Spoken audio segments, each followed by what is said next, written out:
And this Gen Z is going, hell no. I don't want 4-month contracts. I don't want a time on, half off. I want 2 on, 2 off. They want time and time.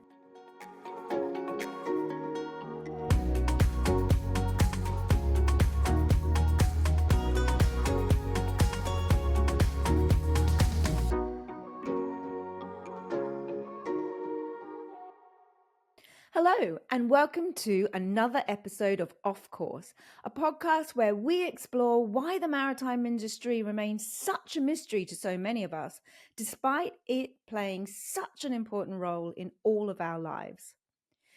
In this season, we'll be interviewing some incredible seafarers with a real focus on the environment and sustainability.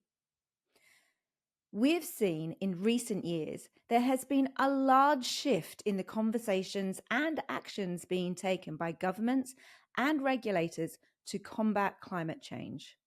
Actions that are having an effect on the whole maritime industry, but also towards individual seafarers.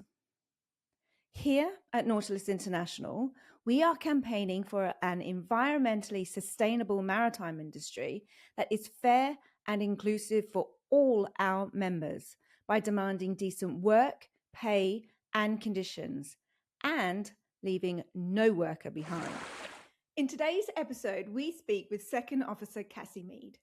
Cassie has a vast experience in the maritime industry, having worked her way up to second officer across multiple vessels and employers, including Swire Shipping, Celebrity Cruises, and Wholesome. Cassie is also the host of her own podcast, Women at the Helm, which supports women at sea. And I think this is probably the first time we have had another podcast host on the show. Cassie, welcome to Off Course. Thanks so much for having me. Oh, it's absolutely brilliant to have you on the podcast. And I love the fact that you're dialing in all the way from New Zealand. Really, really appreciate that.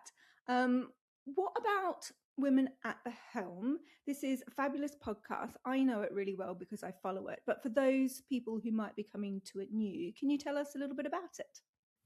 Yeah, sure. So I came up with the premise for it when I'd gone back to cruising post-COVID, and I was sat in mandatory quarantine. And I've always had a passion for women, anything, that I believe women can do anything, and I have done my whole life, and really wanted to kind of emphasize what we do at sea. And so I had this idea that I would start a podcast and interview my colleagues and friends in the industry and share their stories. But I wanted it to be about the nitty gritty. Like, I wanted it to be about the side of the industry that you don't hear about. So the premise of it is share your truth. How much truth people want to share is up to them, but I want people to hear, I want the general populace to understand that whilst it may look great on Instagram and it may look like this fantastic career, which it is, it's really unique, it's a really hard slog. And I just wanted to show the reality of what it's like for women and the things we have to go through, because there's still a lot of trolls out there, and there are still a lot of people that turn their noses up at it and don't believe that women have the struggles they do. So I wanted to shine a light on that, and just allow people to share their experiences, and not to scare anybody off, but more so to arm the next generation, to help provide some information, to let them know that they're not alone out there, that if they're going through similar things, they're not the first one or the only one, that there are others of us out there that they can reach out to. Yeah, I mean, it's so important, and really powerful premise behind that podcast there. It really speaks to a lot of the work that we do here at Nautilus as well, in support of our female members and other female seafarers as well. We always talk about this thing, sea blindness, over here. I don't know if you've heard that phrase. It's kind of this lack of awareness in the general public about the maritime industry, the jobs in maritime, and really what it is like working at sea. Yeah, we have a similar thing over here. When I tell people I work in the maritime industry, they go, "Oh, maritime, what's that?" And I Which get is all sorts mad of, because you're an island nation as well, and so are we yes. here in the UK. Yeah, and we have the largest boat marina in the Southern Hemisphere in Auckland. Right. So it should be front and center in everyone's mind, and yet it really isn't, is it? Which is mental. Yeah, but I feel like careers advisors in schools kind of let us down on that one. I went back to my high school year before last to do a talk to the senior students. Because the Navy is kind of the only maritime environment that's highlighted, and it's part of the forces. So they all, we get a talk at careers fairs, or they'll have people come in from the Air Force, the Army, the Navy. So you hear about those, but nobody seems to know about merchant maritime, or yachting, unless they've, Right. now there's shows like Below Deck which highlight yachting, but that didn't exist Right. before. Right. And it gives a really obscure view of what that industry is like as well. So yes, we do have that blindness as well to the industry, and basically you find even now the older guys that are in it, or if you happen to meet a young person, they're in it because their dad, their uncle, their granddad did it, and it's kind of notoriously been a family thing that's passed down the generations. Yeah, we're definitely the same over here. And I think this contributes in many ways to kind of gender imbalance on board ships, doesn't it? I mean, I'm not sure what the latest stats are, but I think globally there's something only like 2% or 3%, depending which metric you're going by, of people working at sea are women. And that includes service staff as well on board cruise ships, which I know we're going to come to in a bit. Here at Nautilus, it's something like 8% of our members are female. So more than the global average, but, really still a tiny amount. What do you think? Why is it really particularly been difficult to encourage more women to get to sea? I don't know that it's been difficult to encourage them. There's been a lot of brave women step out into the industry. It was for a very long time a boys' club, and I started 14 years ago, I think. I've been Amazing. fully qualified nearly, what is it? Oh, it's been 10. So I've, was a cadet, prior to that, and started actually sailing when I was 17. So I've been in the industry for over 20 years in some capacity. Um, it was a boys' club, and women were seen as a jinx back in the day. Like, women were bad luck on ships, so Of there's course. superstition that's still sort of about, but people just, there's certain jobs or industries where people don't believe women belong, and that goes into trades and engineering and things as well, that there's very few women in those. And we're slowly breaking through in that, and people are realizing that gender is not something that gender's not something that qualifies you or not. Like, it's, you could be a male and doing something and really bad at it, but nobody thinks too much about it. So it's not like gender actually affects your abilities. It's No, your skill absolutely set not. and your mind, and so I Yeah. think it's taken people a long time to get around that. Now is a lot better. I think there was a hard push through my, you know 12 to 14 years at sea. There's been a definite hard push to get more women in it, so there has been an uptake and an influx, which is great. But also, the sad thing is, in that time I've been at sea, that 2% has not changed. And I think that's because also women tend to get out of it sooner than men as well. So whether it's because they want to be mothers, or because they're over the long stints at sea, or the sleepless years of sleepless nights and things, or whether they just feel they've done their time and they progress shoreside, women, I found just through my own podcast and the numerous women I follow from the industry, that they do tend to migrate out of it a lot sooner than the men. So that 2% is not increasing because the women are coming in, but they're also leaving as well. So Yeah. it's Yeah, yeah. So hard to boost that. there's a retention issue there, isn't there? Whether it is Yeah. for starting a family or, continuing a family. So there's an issue there around childcare. Mm. And then maybe also progression. Yeah, and support. I think a lot of it comes down to support. I know there are some women who have struggled with their management because They got pregnant again, and then their management wouldn't allow them to join the vessel. And they didn't have policies in place. This like MMP, the Masters Mates and Pilots Union in America, does great things for their women, and to the point where they've got a service that they can ship home breast milk, and it's paid for. So there are some progressive unions and companies out there doing great things, but that's part of the problem is women's issues have been swept under the rug for so long, and it's kind of been if you can't hack it, get out, or well, you chose this, so deal with the conditions. Right.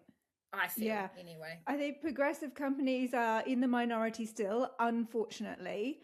But when you are amplifying and showing examples of how it can be done and how support can be there, then hopefully these employers will be listening in, be engaging with podcasts like your own and listening to female seafarers as well about what they need to be supported at sea. And I did listen to that episode where you spoke to Chelsea, who is doing some work with Master Mates and Pilots Union, which I was really interested in, as you can imagine. I love the support that they are giving to their female seafarers, their female members. Do you recommend that female seafarers join your union? I mean, funnily enough, I grew up not a union person. I don't come from a union family. Yeah. I joined the union because I was basically told my very first job, if you don't join the union, you can't work here. Right. Which is not technically correct because you can't No, force someone to join a union of either. course. But so No. I did. But then it was explained to me the benefits of joining a union, no matter who you are. So yes, it's beneficial, especially in legal terms, for any support or representation you may need, no matter what the circumstance.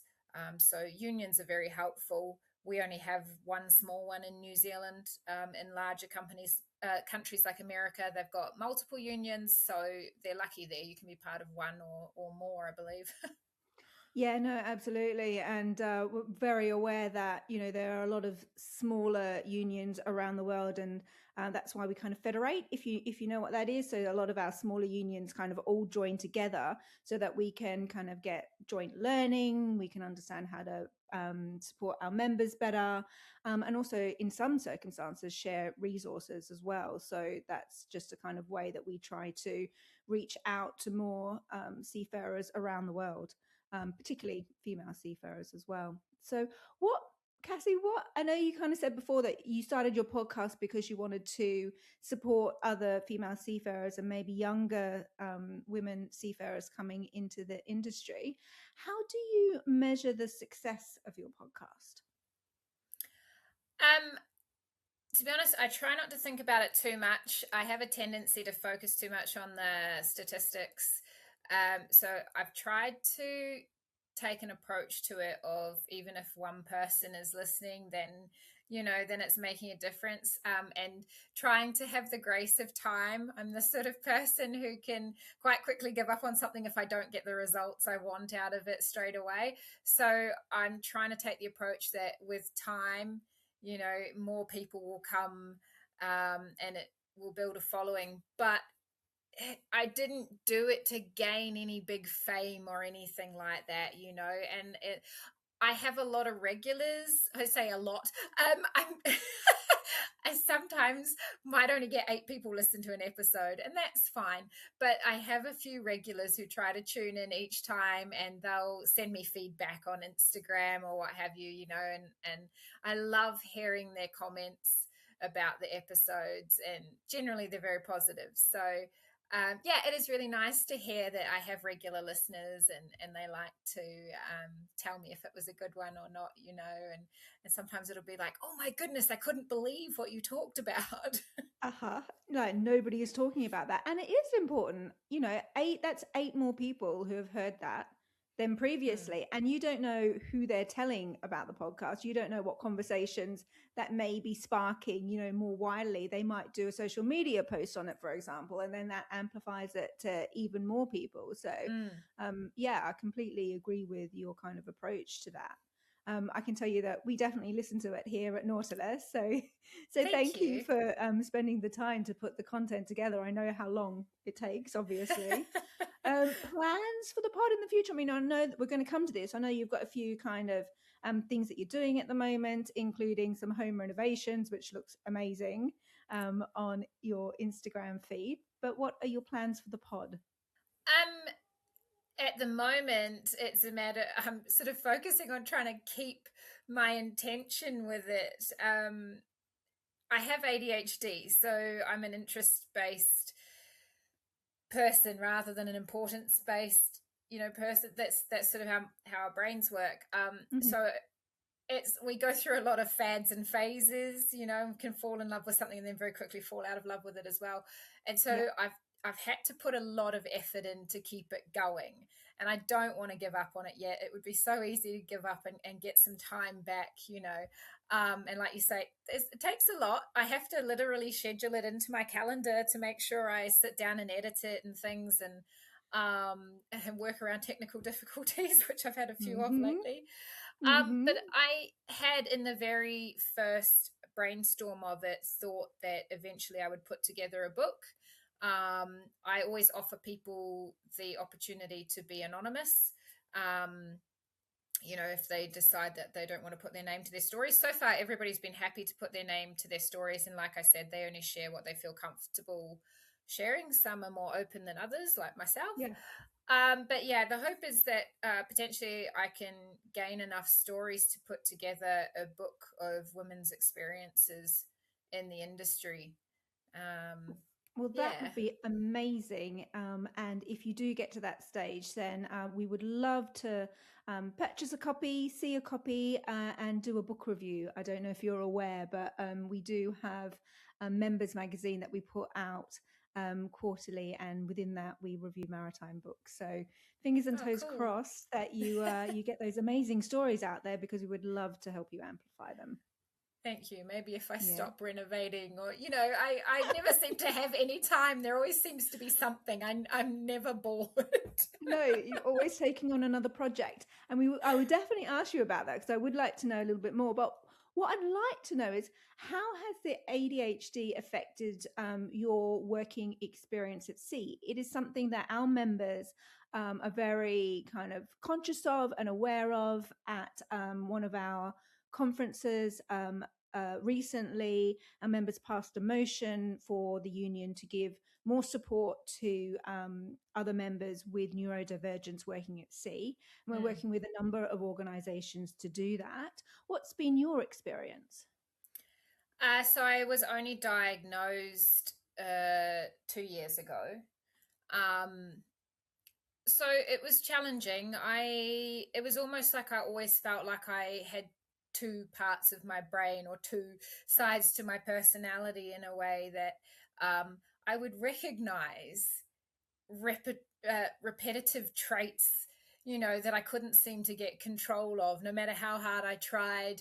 And I put a lot of controls in place for myself. I became very mindful and very self-aware, but there was just days where I'd go, oh my goodness, I wish I could be this way. I wish I could do it like this. And why do I carry so much stress, and why do I react to these things in such a way, and it was like, there's one part of me that's like, man, I want to do it like this. And then the other part of me that just couldn't seem to control it, no matter how hard I tried.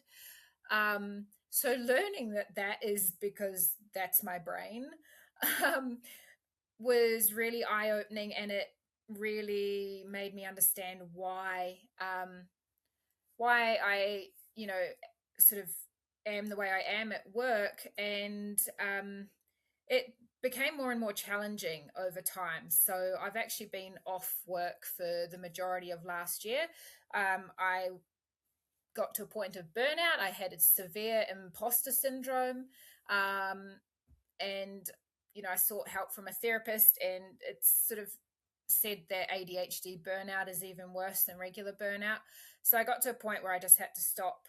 I did go back to sea for 3 contracts last year, but Yeah, I'm still learning about myself. I took on a life coach to regulate my nervous system, which has really helped. So my hope is that after this break, I can go back to sea with new tools and kind of calmer and understanding my brain better and understanding why I react in certain ways and be able to kind of control it before it happens. Um, Sleep deprivation is one of the symptoms of ADHD, and then you put midnight to four watches and things on top of that, and I've spent 12 years not sleeping Yeah, essentially, so go figure, you get burnout. yeah, um and it you can't emotionally regulate properly when you're so fatigued. Your body can't heal when you're sick or injured. um yeah, it does. It does pose issues, on yeah. top of what you're already sort of struggling with. I mean, I think anybody would be, exhausted physically and mentally after 12 years of not sleeping right. And then you have the additional challenge of the ADHD as well. So it's not surprising that there is a burnout there. It sounds like you've done a lot of work yourself and you're putting a lot of kind of systems in place to help support yourself, which is amazing.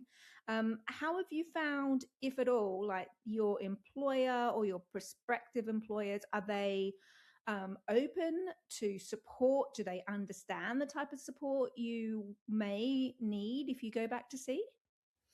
I never brought it up with my previous employer. Right, There were some other challenges I had with them, and it was already apparent to me that despite having women in management roles and things that were ex seafarers, that they were quite old school themselves in their mentality.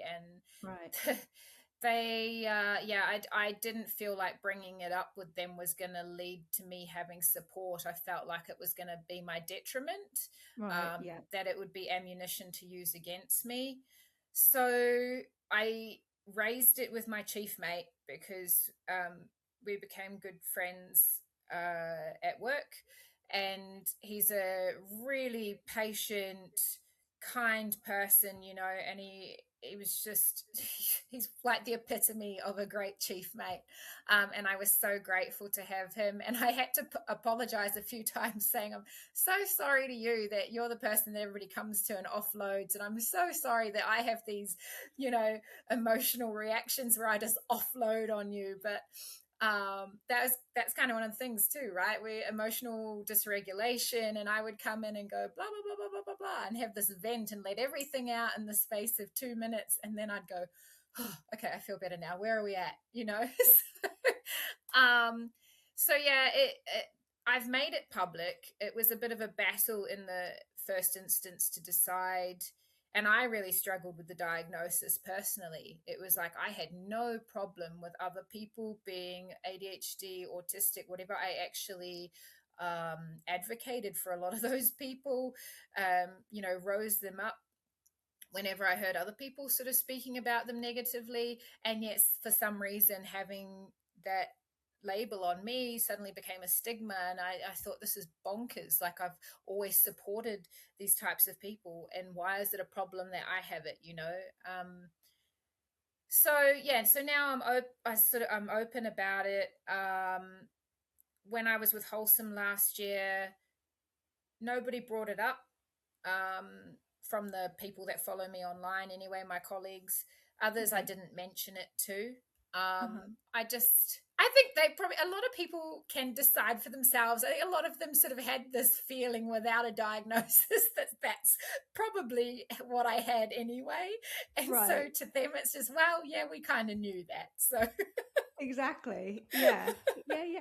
But I get what you kind of mean about why is it a problem that you've got the diagnosis, because that's scary. It's a scary thing to kind of have to confront, even if you might have kind of thought, oh, maybe I am, and maybe I should get it checked out and all the rest of it. Then when you kind of get that information, it's like, okay, well, what now? mm, What it's does a it lot of mean for me? grief. Yeah, so they described that the sort of one of the first phases you go through is grief, and it's grieving over a life that could have been. Right. And that was the biggest part of it, was how much different and how much easier could my life have been, and how much easier could my time at maritime school have been if I Yes. had been medicated and educated on my condition. um, Yes. Yeah. and my time on vessels, and had I been able to make people aware of it. I do know there's still some people that see it as an excuse. We had a cadet with ADHD who I got along with really well. Our crew is still friends with him. He's just passed his orals, and we all loved him, And so I got along with him, and he's like high on the spectrum. Um, Right. but the captain, like, because he quite often go, "Oh, sorry, that's my ADHD," So he'd firstly apologize for it. Right. And then the captain said one day, "Yes, but I feel he's getting into a habit of using it as an excuse." Oh. And I Oh. thought that's so hard, because it probably does come across as an excuse rather than an explanation, but Mm. we're not doing things purposely and then being like, "Oh, sorry, I've got ADHD," to get away with doing something. We're Right. trying And to then turn around and do explain. it again. Yeah, Right. Yeah. we're trying to explain why we just said that, or why we just did that, and and we're apologizing for our condition, which is insane. Yeah, yeah, which is a brave thing to do. And, hats off to anybody who is able to do that in a workplace, anywhere, but particularly on board a ship, which is very hierarchical, as we know. And it just shows, I guess, a bit of a lack of education, maybe, or, an unwillingness to be open minded about other people's experiences and kind of how their brain works, right? Mm. Yeah.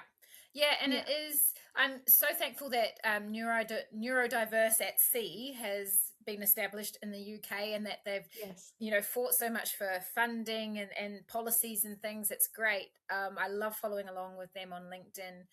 Um, and I hope it reaches the wider maritime community, because I feel like now there's a lot of focus on harassment, there's a lot of focus on gender equality and sexual orientation equality and things like that. So it's like, let's not make a big deal out of a person's sexual orientation, let's not make a big deal out of whether they're a woman or a male. But then it's like you throw neurodiverse in there as well, and it's almost like, oh my goodness, I feel like the reaction is overwhelm, or like, well, what do we do with that? And I'm going, well, if you can compensate for these other people, and you're getting yourselves this rainbow tick for being rainbow friendly, then why can't you open your eyes to accepting that neurodivergent people have a different way of learning, and that we require a little bit of grace in some areas as well,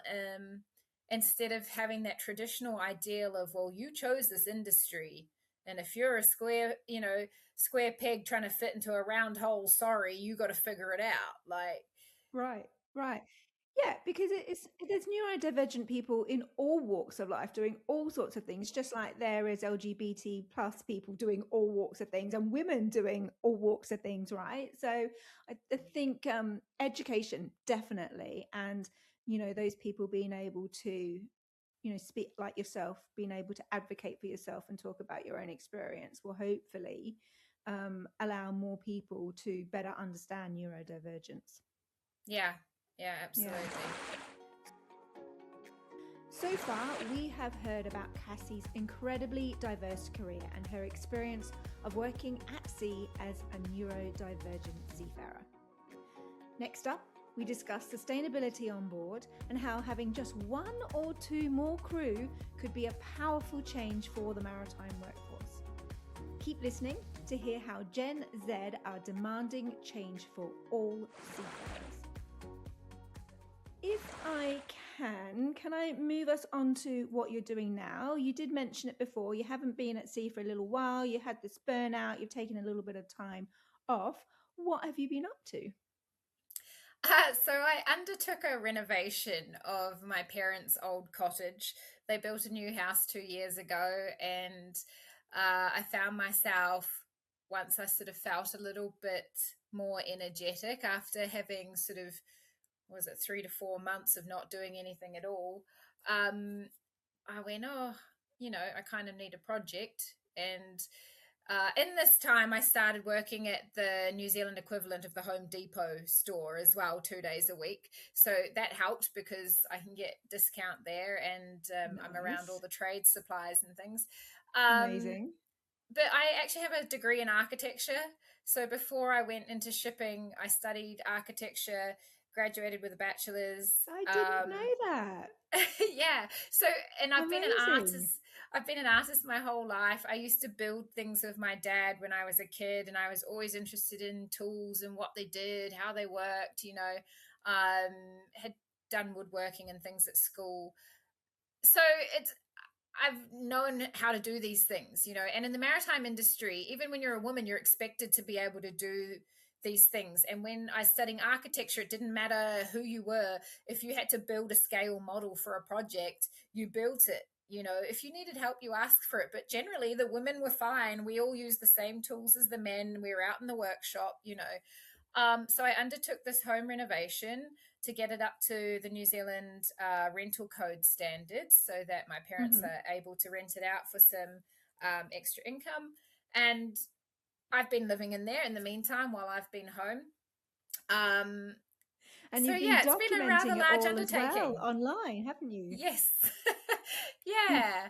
Um, it's been a really fun journey for me. Like, I'm a little bit addicted to it, if I'm honest. I like to the point where I kind of don't want to go to my 2 days a week job anymore because I've just got so much to do on the renovation. Uh-huh. Well, I can totally understand that you've been doing amazing work. I've been following along on your Instagram account, and we'll put the details in the show notes for the podcast so other people can find you as well. Thank you. But I just think it's fantastic that you've taken on such an amazing project in effect in your time away from sea. So do you, I mean, you mentioned just before that you did do a couple of contracts, didn't you? Short-term Mm. contracts. Do you think you might go back to sea? I think so at this stage. Hmm. Hmm. It was a really big contemplation for me last year while I was recovering. Yeah. And that was one of the biggest question on my mind was, am I done with sea? Because I never thought I'd ever reach that point. I was like a lifer, I had Right. wanted to go to sea Right. since I was 17, and that was Yeah. it. And if the men can do it and the men reach their 70s and 80s still doing this, I can too. Hmm. Um, I think it became apparent to me that there were more and more things I was starting to dislike about the industry and how little had changed in the time I'd been at sea, that I was becoming extremely frustrated with it Right. and starting to dislike it a lot. So Right. I needed to work through that. And I had just this epiphany moment one day when I was on my way up the driveway going to Mitre 10, and I went, but I'm a mariner. Like, that's what I do, that's what I do. That's me. I'm a mariner. And despite people telling me I don't have to go to sea to, be a mariner, that's always who I'll be. I could change jobs and I'll still be a mariner. There's just the part of me that's like, yeah, but that's what I do. Um, so I think so. Going back to Wholesome Cement, which that ship was my absolute favorite of all the ships I've ever worked on. It was my favorite crew ever, and I was very lucky to get to go back to them after 5 years of not being there. Uh-huh. And so it really gave me the best opportunity, and I'm so grateful. I had so many moments of gratitude last year, and this was one of them where I went back to the ship. It was laid up for 2 to 3 weeks of the month, not really going anywhere, doing anything. We were on day work, so I was able to maintain a normal sleep pattern.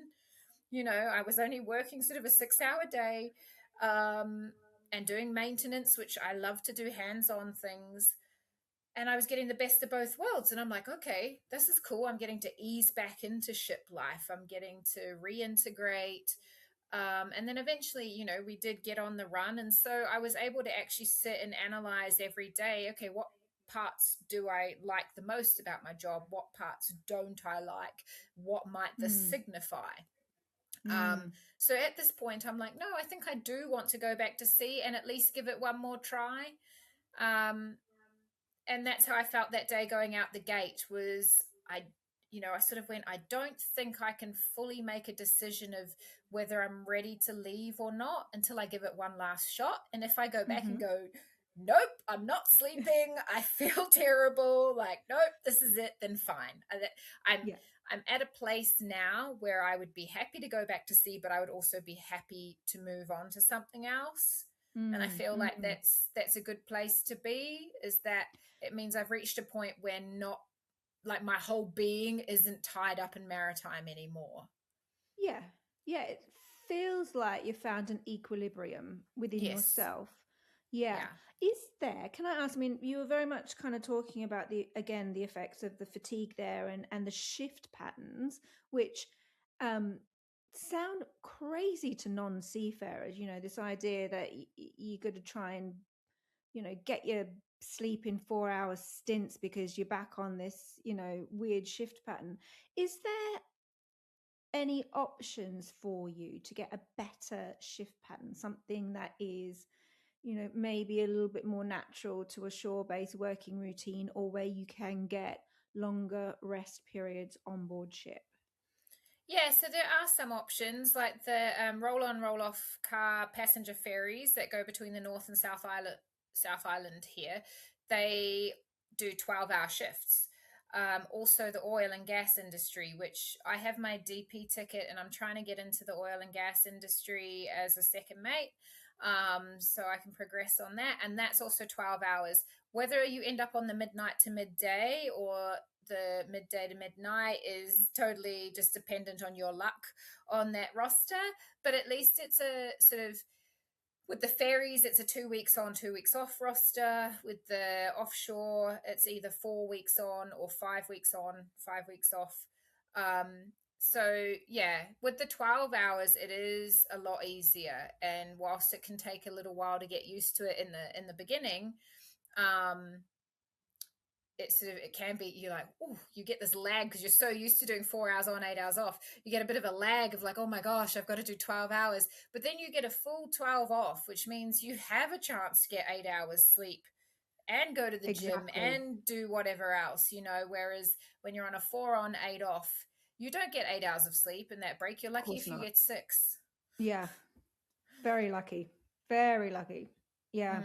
Mm, It doesn't make sense to somebody who hasn't experienced it. no. Probably doesn't make sense to most people who have experienced it, to be fair.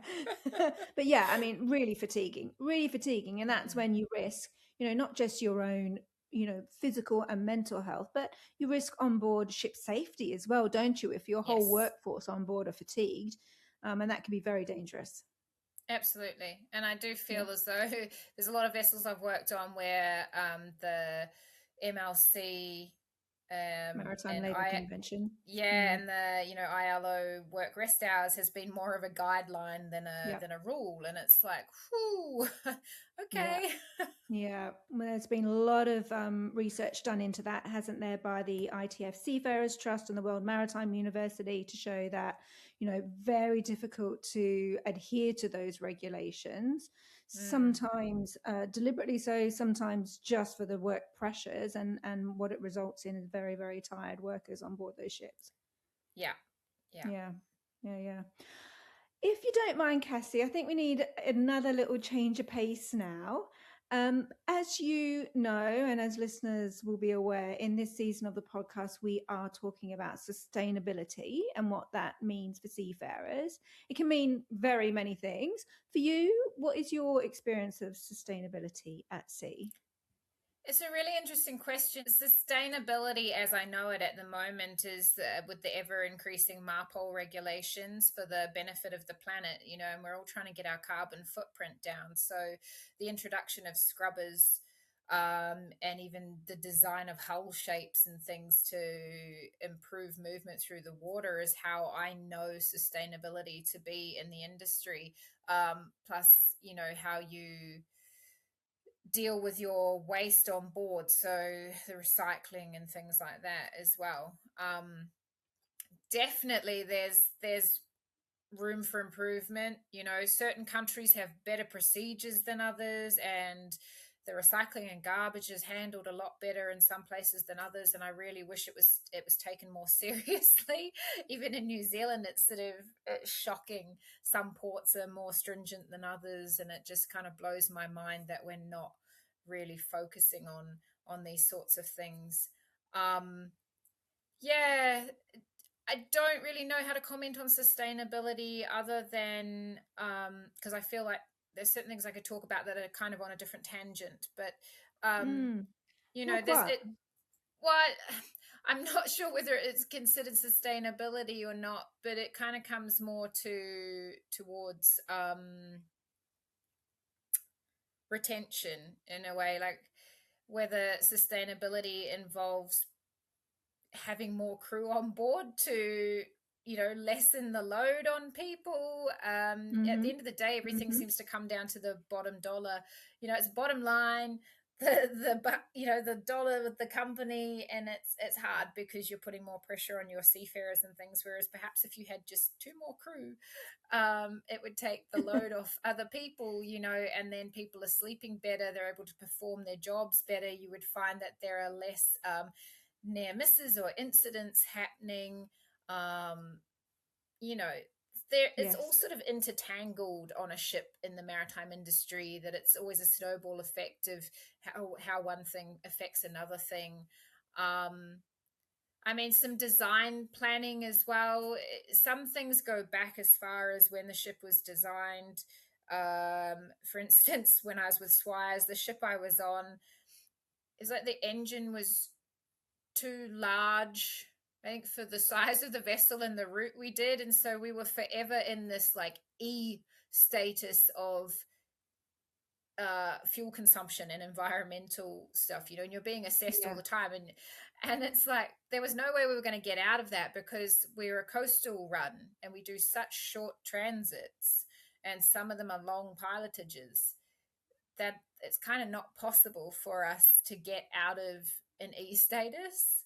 Mm. So I think some of it comes back to design planning, which I guess going forward with the MARPOL regulations will change.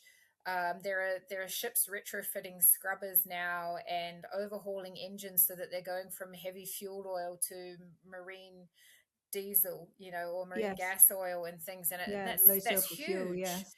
Mm. Yeah, Mm. that's huge. It's not an easy But feat to. retrofitting is one thing, isn't it? It's more of it's a quicker, and I'm kind of, for those who are listening, I'm kind of doing the air quotes now. It's a quicker solution for environmental regulation of engine fumes and fuels and waste and stuff.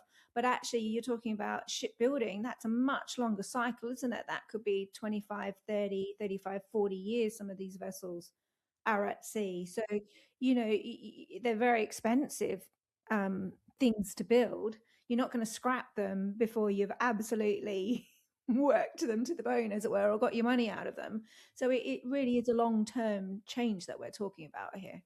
It is, and I think it has to start from the design and planning. But I also feel that the world as a whole focuses, in terms of environmental factors, they focus too much on the near future and not the distant future. And I could go on all day about lithium batteries and things like that, and just the proposals that certain nations have in place, including my own, about environmental changes that are not looking far enough into the future. We really need to be looking at protecting the next generation, not just the one we're in now, And I feel like there's some things people go, oh yeah, let's do this will save us money now in the short term.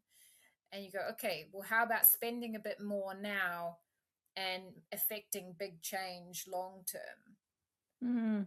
The big issues that we've been hearing about lithium batteries over here is, the risk of fire on board ships, particularly things like ro-ros, where they might be transporting cars with lithium batteries in them, or your massive big car carriers, of course, which might have many thousands of cars on board. Is that the same type of issues that you're dealing with? Um, that's one for every mariner, I think. Yeah, I sort yeah. of was talking more specifically about how, to mine lithium is a huge cost on Mm, the environment, but then also to mm, dispose of lithium, there's no other way really other than dig a hole and bury it. which is Mm-hmm. not good for the environment. So Mm, never mind the fact that you put a bunch of electric cars on a ship, and if they take on heavy seas, they all suddenly catch fire, and next thing your ship's on fire. mm, mm. That's, I think, a mariner's worst nightmare at the moment. Yeah. But they're not recyclable. So, on the No. one hand, you're fixing, some of your perhaps exhaust problems or your carbon issues, but creating other problems. Yes, exactly. Mm, mm. I think it's really interesting, this conversation about sustainability with seafarers, because I do feel like there's a lot of talk, maybe at the regulatory level, at the International Maritime Organization, maybe quite a lot of talk within the industry for those companies who are wanting to sell products or, maybe bring in some type of technological change. But it's interesting that the day-to-day working lives of seafarers, it doesn't seem to be affecting them so much. Would you agree with that? Yeah, I think so, because it's I feel like sustainability is such a big issue, and it's handled on a much higher level than us. Like I say, other than the trash that you're dealing with day to day, it's hard to kind of I certainly don't think I've had any kind of consideration for sustainability other than the big picture, other than the Mm, what's affecting the mm. vessel. Day So to no day. specific training or no conversations on board or anything like that? No, you haven't had any employers go, right, well, this new bit of regulation or these new engines are coming down the line. We're going to educate you about this, or you've got access to a course or anything like that? No, not really. I was lucky enough. I guess I say lucky enough, when I was with Celebrity Cruises, because I was the only English as a first language officer on the ship, I got dedicated the bridge tours. And so part of that was I had to learn, I had to memorize the types of engines we had, the types of fuel, how much we burned, all of that, and things about the scrubber. We had a parabolic bow on Celebrity Edge, so um, that all went towards the sustainability of the vessel for its speed through the water and things like that. So Yeah. that side Yeah, of which things affects we're how much familiar with. fuel that you have to burn to. Yes.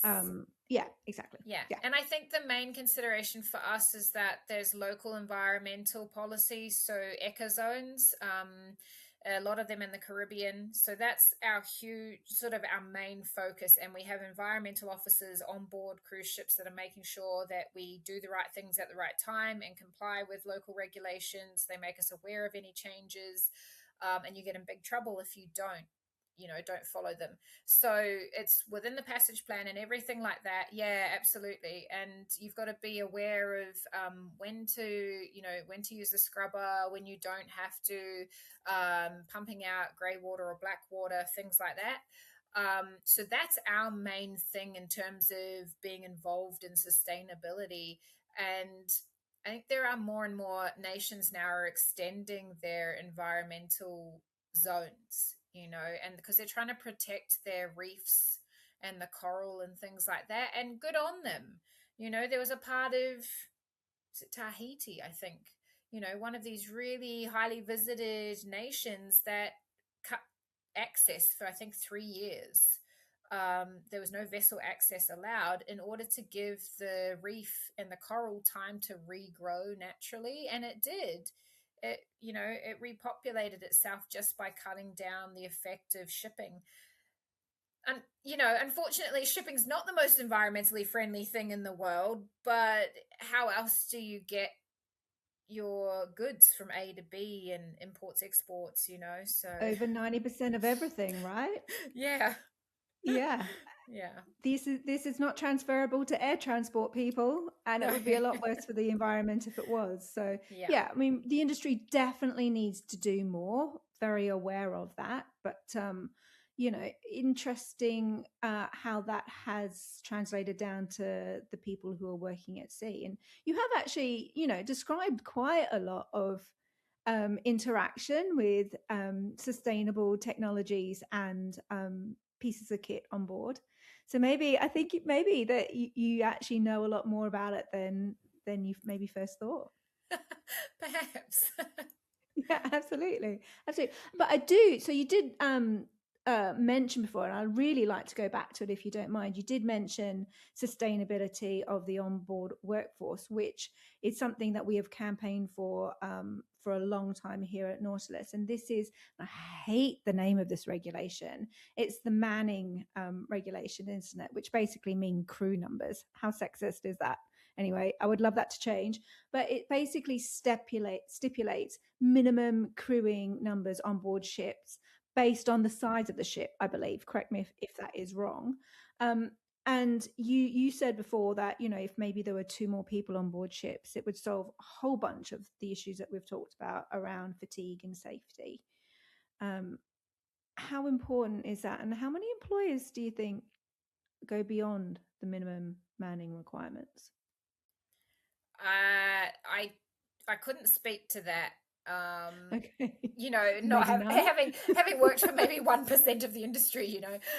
Yeah. But I do find that it's more common that people stick to the minimum manning rather than overindulging, because at the end of the day, it's bottom dollar. Unfortunately, I think they're going to come into some trouble with the next generation, though. Gen Z. Gen Z are very proud about their boundaries and their personal time, and you know, and for mariners, it's quite interesting to have this generation come into this field, because traditionally, even within my generation, it's like we didn't read our contracts. We didn't put our foot down about, oh, my contract only says I do 8 hours a day. You know, we, even as cadets, it was, we did what we told. We went everywhere. We overworked. We put in the effort. And it's this hustle culture, right? Like America has a terrible hustle culture. Maritime industry has a hustle culture, and it's notorious. And it's like, if you're not putting your best foot forward and you're not putting your hand up to do everything and showing enthusiasm, then you know everybody looks at you sideways, sort of thing. But this is what I was getting at with the MLC, you know, being more like guidelines, because the number of breaches that come into it purely just because you're trying to be seen as a good employee, or trying to, you know, you want to maybe go out of your way to learn something different. You've got to go outside your regular hours and use some of your free time to be learning an extra skill and tagging along with someone to understudy them, you know. The next generation's not going to kind of tolerate that. And we went from having like 8-month contracts to 6-month contracts to 4-month contracts, and now for us it's like, hallelujah, 4-month contracts, woo. And this Gen Z is going, hell no. I don't want 4-month contracts. I don't want time on, half off. I want 2 on, 2 off. You know, they want time and time. And they're going, yeah, no, I'm not interested in that pay for that number of hours. Or there's a lot more boundaries with them and a lot more self-respect and preservation around their rest time and their quality of life, that I think we either may find that Gen I think Z we can mariners all learn a don't lot stick from around. these Gen Zers. Yeah, and I think you'll find that they probably don't stick around in the industry for very long, or they will force the industry to change and catch up to them. Well, I do hope it's the second, because it does make me think, well, how will employers respond to that? Where is the balance of power here? Is it with the maritime workforce, or is it with the employers? Yeah, but I hope it's the second as well, because I feel like they're the generation to really bring in the enforcement about neurodivergence and mental health. Like, we've been pushing mental health hard recently, but I feel like they're the next generation that are really going to be on it, and they're not embarrassed about mental health like the Yes, rest of us have been. And they're going exactly. to bring Yeah. about change from a management level. Yeah. No, it's really good. Really, really good. So fingers and toes crossed that real change will be affected on behalf of the maritime workforce. So Yes. fantastic. If you don't mind, I'd like to move to some closing questions. It's been such a great conversation so far. Thank you so much. But looking to the future of the maritime industry, I mean, this is a big question. What changes do you think need to happen or maybe are happening around sustainability and some of those conversations that we've had? Maybe around net zero by 2050, which sounds like a bit of a moonshot at the moment. But yeah, sustainability. What changes need to happen?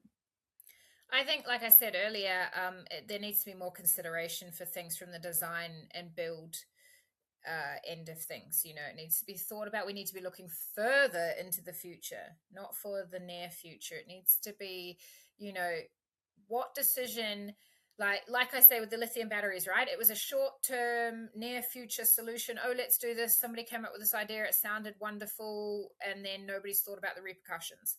So I think people need to think past the initial idea and then think about how's this going to affect the next generation and the one after that, rather than going, oh well, we won't be here to worry about that. So I really do think things need to occur from a design and planning stage. I think you were touching on, asking me had there been education and things on board.